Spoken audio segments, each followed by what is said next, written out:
Okay, I think this one's going to be a little bit of a longer one. I'm not sure. We'll see. Because now that I'm open again, it's just going to come flooding out. Word vomit. Okay, so we've been talking a lot about mistakes, and I want to talk this moment about the apology. Because when we make mistakes and we accidentally hurt somebody, because we don't mean necessarily to hurt the people we care about.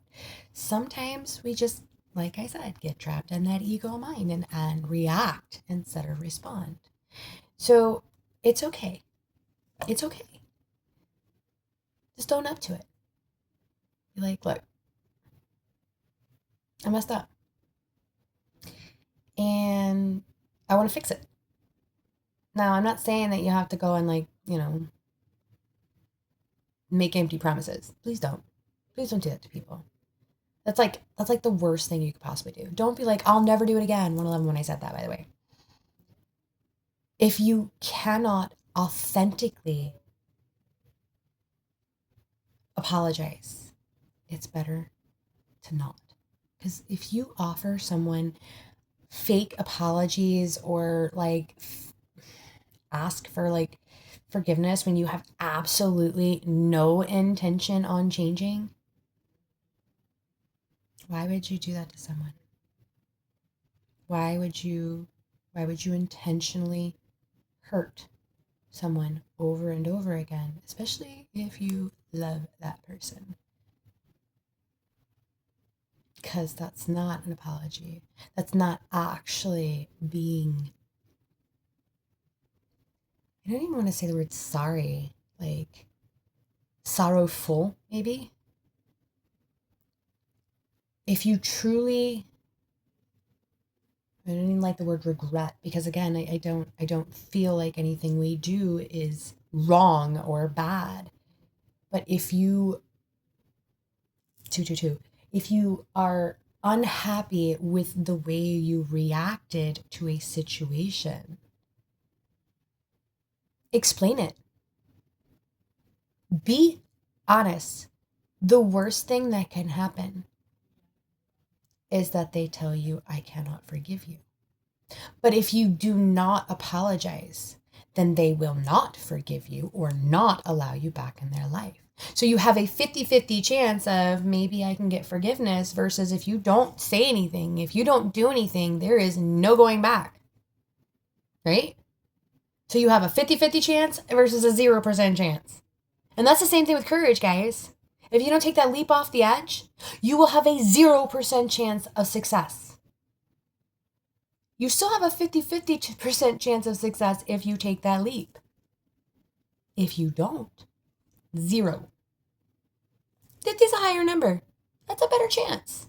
Man, if there was a scratch off that was like 50% odds, would you freaking scratch? I would scratch all day long. Over and over and over and over again. 334 when I said that. That's my number. My personal number is 334.